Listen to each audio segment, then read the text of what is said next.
एकर नवा रायपुर में अहम बैठक, अभियान की समीक्षा। 31 मार्च तक देश को नक्सल मुक्त करने का संकल्प। निकाय चुनाव को लेकर प्रचार तेज, राजनीतिक दल अपने समर्थित उम्मीदवारों को जिताने की कवायद में जुटे।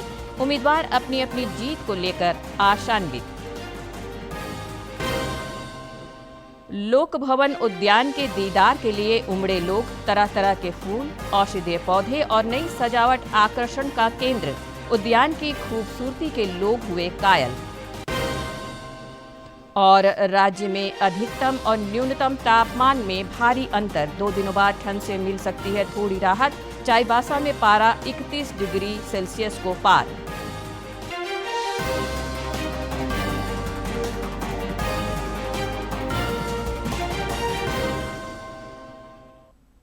नमस्कार, खबरें झारखंड में आपका स्वागत है। मैं हूं रोज उरांव और अब समाचार विस्तार से।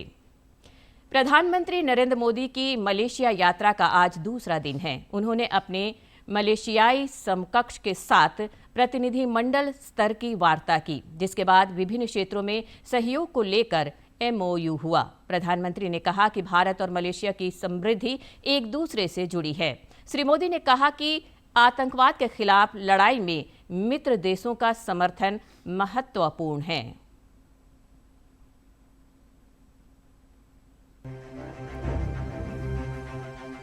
भारत और मलेशिया की समृद्धि एक दूसरे से जुड़ी हुई है। हम स्ट्रेटेजिक ट्रस्ट से इकोनॉमिक ट्रांसफॉर्मेशन का रास्ता बनाएंगे। हम आसियान के साथ पूरे इंडो पैसिफिक क्षेत्र में विकास, शांति और स्थिरता के लिए प्रतिबद्ध है।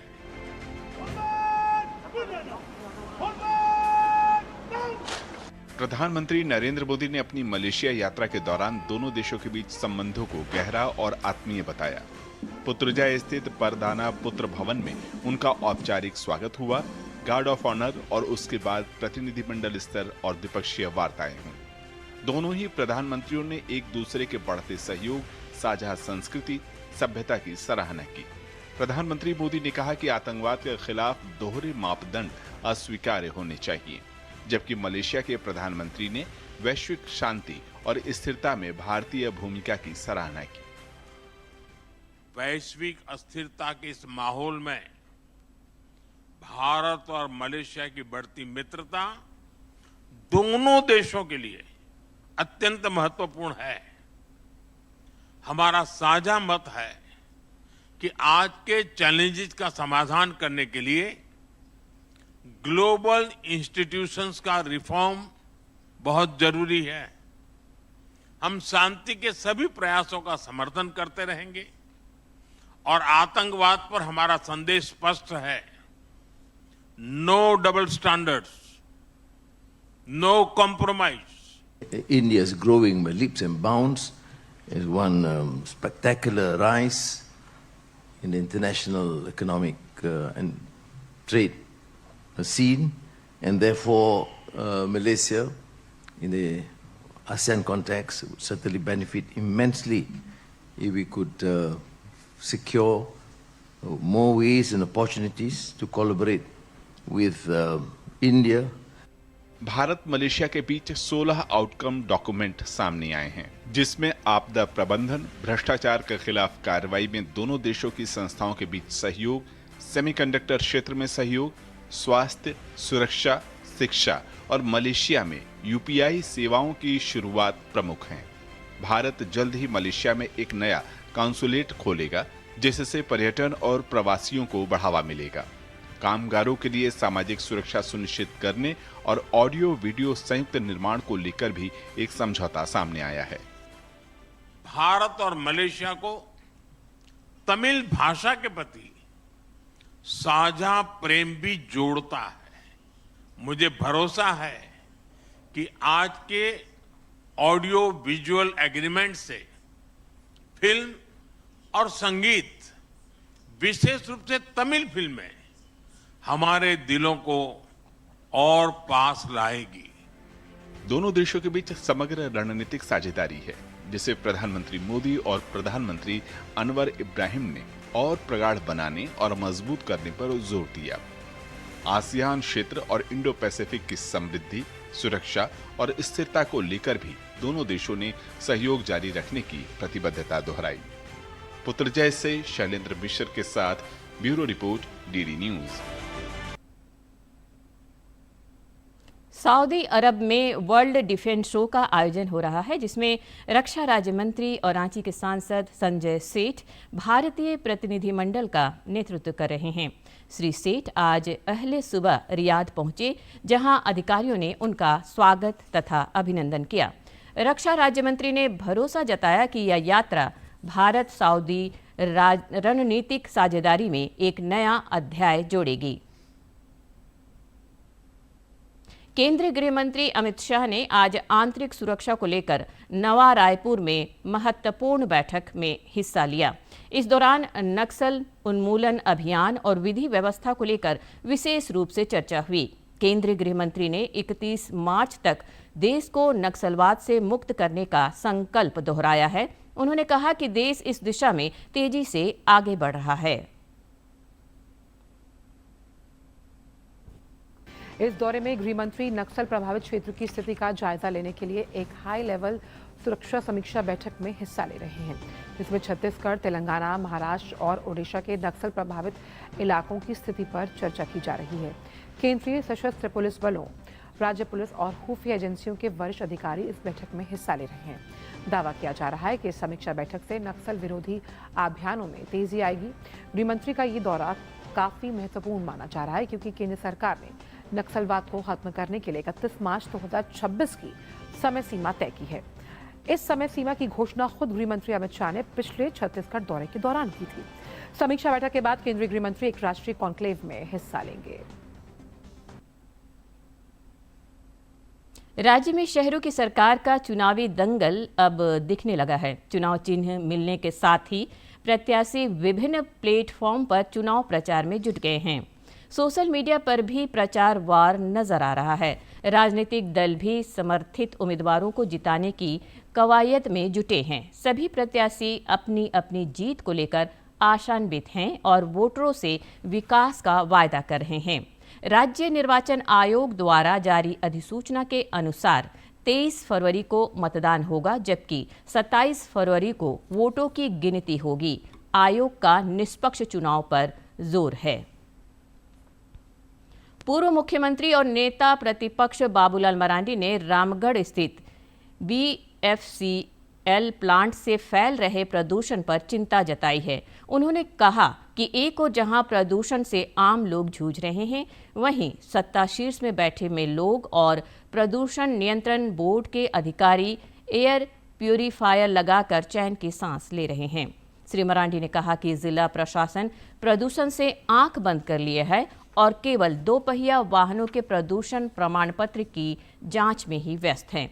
नेता प्रतिपक्ष ने प्रदूषण फैलाने वाली इकाइयों पर तत्काल रोक लगाने की मांग की। साथ ही विशेष जांच दल गठित कर प्रदूषण नियंत्रण मानकों की सघन जांच कराने पर जोर दिया। राजधानी रांची स्थित लोक भवन उद्यान के दीदार के लिए आज भी बड़ी संख्या में आगंतुक पहुंचे। यहाँ तरह तरह के फूल, औषधीय पौधे और नई सजावट आकर्षण का केंद्र रहे। उद्यान की खूबसूरती के लोग कायल दिखे। लोक भवन का यह उद्यान 2 फरवरी से खोला गया था और अब तक लाखों की संख्या में आगंतुक इसका भ्रमण कर चुके हैं।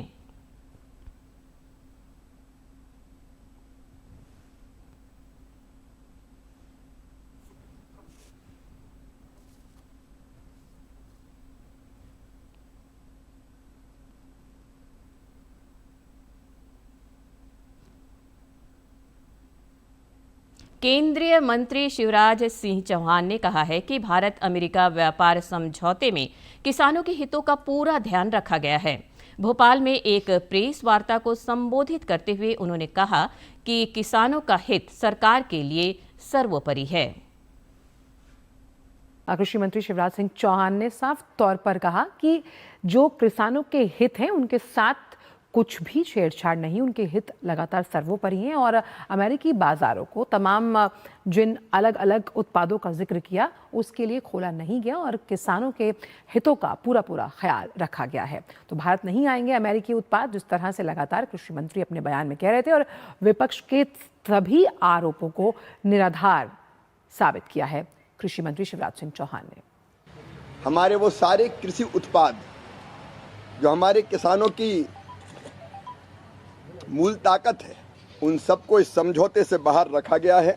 राष्ट्रहित सर्वोपरि, किसान हित सर्वोपरि। प्रधानमंत्री जी ने कहा था मैं देश नहीं झुकने दूंगा और किसानों के हितों पर कोई आंच नहीं आने दूंगा। आप इस ट्रेड डील में देखेंगे कि ये दोनों चीजों का पूरा ध्यान रखा गया है। भारतीय किसानों को नुकसान हो ऐसा कोई उत्पाद सम्मिलित नहीं किया गया है।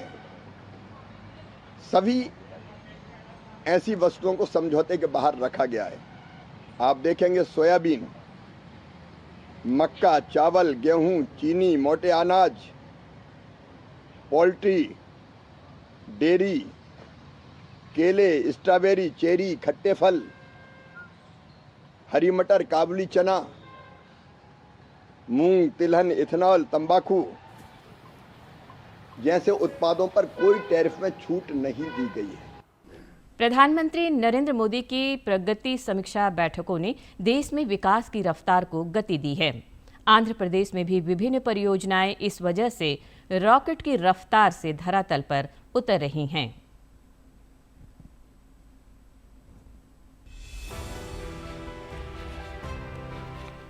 आंध्र प्रदेश देश के उन अग्रणी राज्यों में शामिल है जो राष्ट्रीय अवसंरचना परियोजनाओं के क्रियान्वयन में अहम भूमिका निभा रहा है। प्रगति नेतृत्व वाले पारिस्थितिकी तंत्र के अंतर्गत पीएमजी पोर्टल पर राज्य में कुल 210 परियोजनाएं निगरानी में है। इन परियोजनाओं में 7,53,690 करोड़ का निवेश शामिल है। ये परियोजनाएं सड़क एवं राजमार्ग, रेलवे, तेल एवं गैस, ऊर्जा उत्पादन, परिषण एवं वितरण, आईटी, आईटीएस, स्वास्थ्य, शिक्षा, खनन, इस्पात, रसायन और शिपिंग जैसे रणनीतिक क्षेत्रों में फैली हुई हैं, जो राज्य के ऊर्जा सुरक्षा, लॉजिस्टिक्स और औद्योगिक विकास का एक प्रमुख आधार बनाती हैं। कुल परियोजनाओं में से 80 परियोजनाएं सफलतापूर्वक पूर्ण होकर चालू हो चुकी हैं, जबकि 130 परियोजनाएं वर्तमान में कार्यान्वयन के विभिन्न चरणों में हैं। प्रधानमंत्री द्वारा प्रगति के अंतर्गत 31 उच्च प्रभाव परियोजनाओं की समीक्षा की गई। इनमें से 10 परियोजनाएं पूर्ण हो चुकी हैं और 21 परियोजनाएं प्रगति पर हैं।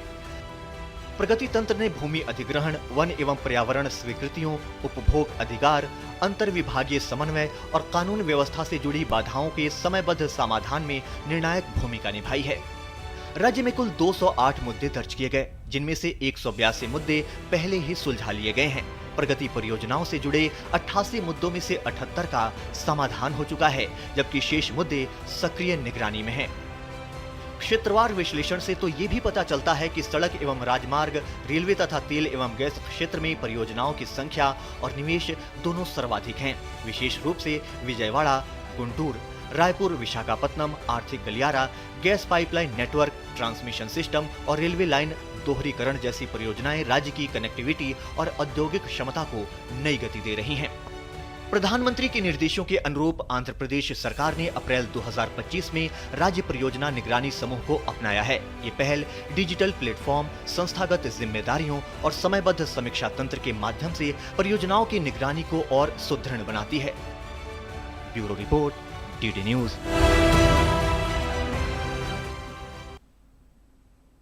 देश की धार्मिक और सांस्कृतिक विरासत से लोगों को जोड़ने के लिए रेल मंत्रालय ने खास पहल की है। देखो अपना देश और एक भारत श्रेष्ठ भारत अभियान के तहत भारत गौरव पर्यटन ट्रेन की शुरुआत 11 मार्च से होगी। कोडरमा में प्रेस कॉन्फ्रेंस कर आईआरसीटीसी के सहायक महाप्रबंधक मोइनिक दत्त ने कहा कि भारत गौरव पर्यटन ट्रेन 11 मार्च को बिहार के भागलपुर से रवाना होगी। यह ट्रेन कई राज्यों के प्रमुख धार्मिक स्थलों तक लोगों को सुगम यात्रा कराएगी। ये परिचालन होगी 11 मार्च से ये शुरू होगी। 11 मार्च से 8 रात और 9 दिन का ये यात्रा होगा। 19 को ये यात्रा खत्म होगी और ये शुरू होगी भागलपुर से और वापस खत्म होगी भागलपुर में। इसके दौरान हम लोग 4 ज्योतिर्लिंग का दर्शन कराएंगे।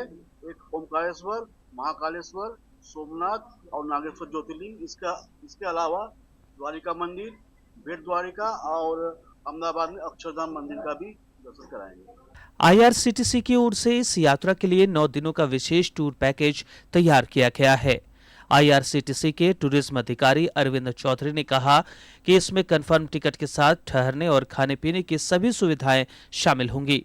इसमें टोटल पैकेज है। इसमें रहने के लिए होटल, घूमने के लिए बसें और घुमाने के लिए स्टाफ, खाने के लिए चारों टाइम का खाना, ब्रेकफास्ट, लंच, डिनर। और अगर आप ट्रेन में रहते हैं तो उस समय आपको स्नैक्स भी दिया जाएगा, इवनिंग स्नैक्स भी दिया जाएगा। इसमें इंश्योरेंस भी कवर है। पूरे 8 नाइट 9 डेज, 8 रात 9 दिन का पैकेज है। ये 11 मार्च को चलेगी और 19 मार्च को खत्म हो जाएगी। आगे उद्देश्य है जो भारत सरकार है वो हमारे जो सीनियर सिटीजन, बुजुर्ग माता पिता हैं, उनको ज्योतिर्लिंग यात्रा दर्शन करने में कहीं मान लीजिए इसी पैकेज में जाएंगे तो उनको बहुत प्रॉब्लम होती है कि हम टिकट कहाँ से ले, कैसे जाए, कहाँ रुके। इस ट्रेन का मुख्य उद्देश्य चलाने का गवर्नमेंट का, भारत सरकार का यही है कि कोई भी व्यक्ति इसमें सुविधा और टेंशन फ्री होके यात्रा कर सके। धार्मिक आस्था, सांस्कृतिक विरासत और आधुनिक सुविधाओं के संग यह यात्रा देशवासियों को भारत की विविधता और एकता का अनूठा अनुभव कराने के लिए पूरी तरह से तैयार है। कोडरमा से गजेंद्र की रिपोर्ट।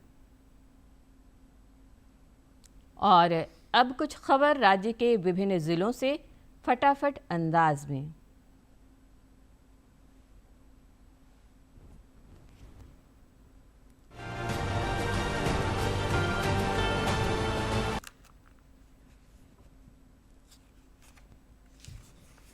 उपायुक्त रांची ने समाहरणालय में नगर निकाय चुनाव के सफल आयोजन को लेकर समीक्षा बैठक की। इस दौरान उपायुक्त ने सभी निर्वाची, सहायक निर्वाची पदाधिकारियों सहित विभिन्न निर्वाचन कोषांगों के वरीय एवं प्रभारी पदाधिकारियों को आवश्यक दिशा निर्देश दिए। खूंटी उपायुक्त ने नगरपालिका निर्वाचन 2026 के सफल आयोजन को लेकर समाहरणालय में समीक्षा बैठक की। बैठक के दौरान सभी कोषांगों के वरीय पदाधिकारी उपस्थित रहे। उपायुक्त ने सभी अधिकारियों को आवश्यक दिशा निर्देश दिए। गुमला में होली पर्व को देखते हुए खाद्य सुरक्षा विभाग के अधिकारियों ने छापेमारी की। इस दौरान दुकान से कई खाद्य पदार्थों के नमूने जांच के लिए भेजे गए। खाद्य सुरक्षा पदाधिकारी ने कहा कि दोषी पाए जाने पर दुकानदारों पर सख्त कार्रवाई होगी। साहबगंज उपायुक्त ने मिर्जा चौकी क्षेत्र में जल जमाव और जल निकासी की समस्या को लेकर रेलवे स्टेशन परिसर और आसपास के इलाकों का स्थल निरीक्षण किया। इस दौरान उन्होंने जल निकासी और सड़क निर्माण हेतु डीपीआर शीघ्र तैयार करने और समस्या को जल्द खत्म करने के निर्देश दिए। देवघर उपायुक्त ने राजकीय श्रावणी मेला की तैयारियों को लेकर बैठक की। इस दौरान उन्होंने श्रद्धालुओं की सुविधाओं को सही तरीके से करने के संबंध में अधिकारियों को आवश्यक और उचित दिशा निर्देश दिए। पूर्वी सिंहभूम में उपायुक्त ने सीएसआर से संबंधित योजनाओं की समीक्षा बैठक की। आधारभूत संरचना, पेयजल, आंगनबाड़ी, पुल पुलिया, स्कूल में अतिरिक्त कमरे और शौचालय समेत अन्य योजनाओं की प्रगति में तेजी लाने हेतु अधिकारियों को निर्देशित किया गया। उपायुक्त पाकुड़ ने नगरपालिका आम निर्वाचन को निष्पक्ष, पारदर्शी और शांतिपूर्ण ढंग से संपन्न कराने हेतु माइक्रो ऑब्जर्वर्स के साथ समीक्षात्मक बैठक की। इस दौरान उन्होंने मतदान प्रक्रिया पर विशेष सतर्कता, समन्वय के साथ दायित्व निर्वहन करने का निर्देश दिया।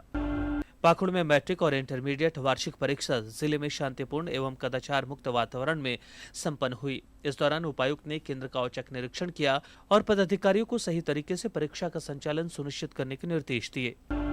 रांची में उत्पाद विभाग ने छापेमारी कर नकली, विदेशी और महुआ शराब की खेप जब्त कर 3 तस्करों को गिरफ्तार किया है। उत्पाद विभाग की टीम ने तमाड़ और बुंडू थाना क्षेत्र में कार्रवाई करते हुए भारी मात्रा में नकली विदेशी शराब, बियर, देसी शराब और अवैध महुआ शराब जब्त किया है।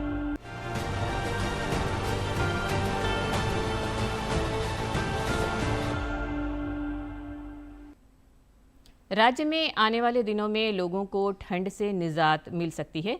मौसम विज्ञान केंद्र ने बताया है कि 2 दिनों बाद न्यूनतम तापमान में 2 से 3 डिग्री वृद्धि की संभावना है। 14 फरवरी तक सवेरे कुहासे के हालात रह सकते हैं। हालांकि मौसम के शुष्क रहने का पूर्वानुमान है। पिछले 24 घंटे के दौरान गुमला में न्यूनतम तापमान 6.2 डिग्री सेल्सियस रिकॉर्ड किया गया, जो राज्य में सबसे कम रहा। चाईबासा में अधिकतम तापमान 31.8 डिग्री सेल्सियस दर्ज किया गया, जो राज्य में सबसे अधिक रहा। T20 विश्व कप में श्रेष्ठता की जंग शुरू हो चुकी है। भारत ने कल जहां अपना मैच आसानी से अमेरिका से जीत लिया, वहीं पाकिस्तान को जीत हासिल करने में पसीने छूट गए। T20 विश्व कप और अन्य खेलों के संबंध में देखते हैं यह वीडियो क्लिप। T20 विश्व कप में भारत ने अपने अभियान की शुरुआत जीत के साथ की। मुंबई में खेले गए अपने पहले मुकाबले में भारत ने अमेरिका को 29 रन से हराया। मैच में अमेरिका ने टॉस जीता, पहले गेंदबाजी का फैसला लिया। भारत की जो शुरुआत है वो अच्छी नहीं रही, लेकिन टीम ने एक समय में 77 रन पर 6 विकेट गंवा दिए थे। भारत की ओर से कप्तान सूर्य कुमार यादव ने 49 गेंद पर 84 रन की पारी खेली। टीम के स्कोर को 9 विकेट पर 161 रन तक पहुंचाया। जवाब में अमेरिका की टीम 20 ओवर में 8 विकेट पर 132 रन ही बना पाई। अमेरिका की ओर से सबसे ज्यादा रन संजय कृष्णमूर्ति और शुभम रंजने ने बनाए। दोनों ने 37 रन की पारी खेली। भारत की ओर से मोहम्मद सिराज ने सबसे ज्यादा 3 विकेट लिए। भारतीय टीम अब अपना अगला मुकाबला दिल्ली में नामीबिया के खिलाफ 12 फरवरी को खेलने वाली है। और अब जानते हैं किन बातों के लिए इतिहास के पन्नों में आज का दिन खास है।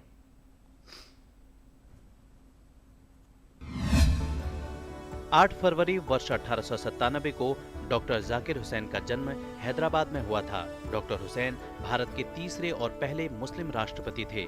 महज 23 वर्ष की आयु में ये जामिया मिलिया इस्लामिया विश्वविद्यालय के संस्थापक सदस्य बने और बाद में इसके उप कुलपति भी बने। डॉक्टर हुसैन सार्वजनिक जीवन में अनुशासन के पक्षधर थे और शैक्षिक सुधार आंदोलनों में 1930 के दशक से सक्रिय रहे। इन्हें साल 1954 में पद्म विभूषण से सम्मानित किया गया। 1962 में ये भारत के उपराष्ट्रपति बने और 1963 में इन्हें भारत रत्न से सम्मानित किया गया। 8 फरवरी वर्ष 1941 को मशहूर गजल गायक जगजीत सिंह का जन्म राजस्थान के गंगानगर में हुआ था। अपनी मखमली आवाज से गजलों को हिंदुस्तान में घर घर तक पहुंचाने का श्रेय जगजीत सिंह को ही जाता है।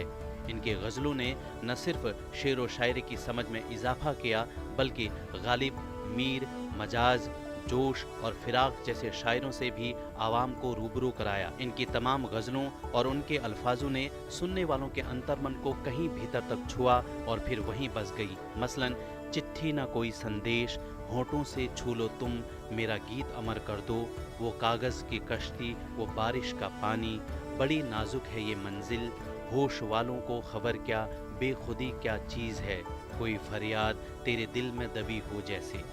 संगीत में इनके अतुलनीय योगदान के लिए वर्ष 2003 में इन्हें पद्म भूषण से सम्मानित किया गया। 10 अक्टूबर 2011 को जगजीत सिंह ने देह त्यागी थी और वर्ष 2014 में इनकी याद में भारत सरकार ने एक डाक टिकट जारी किया। जगजीत सिंह आज भी अपने दिल को छू लेने वाली गजलों के माध्यम से हमारे दिलों में जिंदा हैं। शहीदों की चिताओं पर लगेंगे हर बरस मेले, वतन पर मरने वालों का यही बाकी निशान होगा। मशहूर शायर जगदम्बा प्रसाद मिश्र की ये पंक्तियां हजारीबाग के इचाक प्रखंड में साकार हो रही हैं। जिला मुख्यालय से लगभग 25 किलोमीटर दूर सुदूरवर्ती ग्रामीण क्षेत्र बोधीबागी में 10 दिनों तक चलने वाला यह मेला शहादत को समर्पित है। हजारीबाग के इचाक प्रखंड का बोधीबागी गांव इन दिनों देशभक्ति के तराने गा रहा है। यहाँ आयोजित 10 दिवसीय शहीद मेला देश के उन सपूतों को समर्पित है जिन्होंने सरहद की रक्षा के लिए अपना सर्वोच्च बलिदान दिया।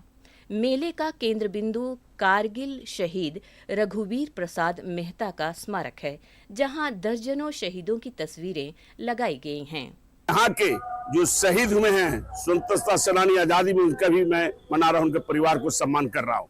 और मेरा विचार जगह, मैं भी एक स्वतंत्रता सेनानी का बेटा हूँ, रामेश्वर महतो जी का विचार जगह कि लोगों में देश की भावना भरे।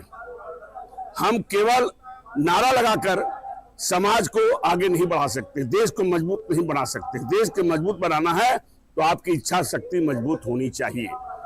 मेले में न केवल कारगिल नायक रघुवीर प्रसाद मेहता बल्कि इच्चाक के एक और वीर सपूत शहीद राजेश मिंज को भी भावभीनी श्रद्धांजलि दी जा रही है। कार्यक्रम में पहुंचे बरकट्ठा विधायक अमित यादव ने इस पहल की सराहना की। सभी आयोजक को मैं अपनी ओर से बहुत बहुत धन्यवाद देता हूं, बधाई देता हूं कि आपकी सोच इतनी बढ़िया, इतनी बड़ी है कि वैसे सभी शहीदों को आपने यहाँ से एक श्रद्धांजलि देने का काम किया और एक बड़ा मैसेज पूरे देश और दुनिया में देने का काम किया। निश्चित रूप से आने वाले दिनों में ये मेला और बृहद होगा। स्थानीय निवासियों का कहना है कि इच्चाक की धरती हमेशा से वीरों की जननी रही है। अंग्रेजों को चुनौती देने वाले स्वतंत्रता सेनानियों से लेकर आधुनिक काल के जवानों तक यहाँ की मिट्टी ने देश को बहुत कुछ दिया है। यह मेला समाज को जोड़ने के साथ साथ स्थानीय लोगों के लिए 10 दिनों का रोजगार भी लेकर आता है। इस टाइप का शहीद मेला का आयोजन ये बहुत इकलौता टाइप का आयोजन है। भगवान के नाम पर मेला का आयोजन होता है जैसा कि हम लोग देखते आए हैं और ये पहला मेला है जिसमें 10 दिवसीय है, जिसमें शहीदों को सम्मान देने के लिए और स्वतंत्रता सेनानियों को सम्मान देने के लिए जो आयोजन किया गया है। शहीद मेला केवल एक आयोजन नहीं बल्कि उन परिवारों के आंसू पोंछने और समाज को यह बताने का जरिया है कि पूरा देश उनके बलिदान का ऋणी है। वाकई जिस देश में शहीदों को इस तरह याद किया जाता है वहाँ की सीमाएं हमेशा सुरक्षित रहती है। इच्चाक का यह शहीद मेला पूरे देश के लिए एक अनुकरणीय उदाहरण है। डीडी न्यूज के लिए हजारीबाग से गौरव की रिपोर्ट। पूर्व राष्ट्रपति डॉक्टर जाकिर हुसैन की आज जयंती मनाई गई। राष्ट्रपति द्रौपदी मुर्मू ने भी उन्हें जयंती पर नमन कर उनके योगदान का स्मरण किया। राष्ट्रपति द्रौपदी मुर्मू ने भारत के तीसरे राष्ट्रपति डॉक्टर जाकिर हुसैन की जयंती पर इस अवसर पर उन्हें पुष्पांजलि अर्पित की। इस अवसर पर राष्ट्रपति भवन में एक कार्यक्रम का आयोजन किया गया। कार्यक्रम के दौरान राष्ट्रपति द्रौपदी मुर्मू ने डॉक्टर जाकिर हुसैन के विचारों और देश के प्रति उनके योगदान को याद किया है। दूरदर्शन झारखंड पर पल पल की खबरों से जुड़े रहने के लिए आप हमारे social media platform x, Facebook, Instagram और यूट्यूब से जुड़ सकते हैं, क्योंकि खबरों से जितना बाखबर रहना ज़रूरी है उससे ज़्यादा ज़रूरी है सटीक, संतुलित और निष्पक्ष समाचार। हमारा एक्स हैंडल है @DD News Jharkhand, Facebook page है DD News झारखंड और इंस्टाग्राम अकाउंट है DD News झारखंड। आप हमें YouTube channel Jharkhand DD News पर भी देख और सुन सकते हैं। अंत में मुख्य समाचार एक बार फिर।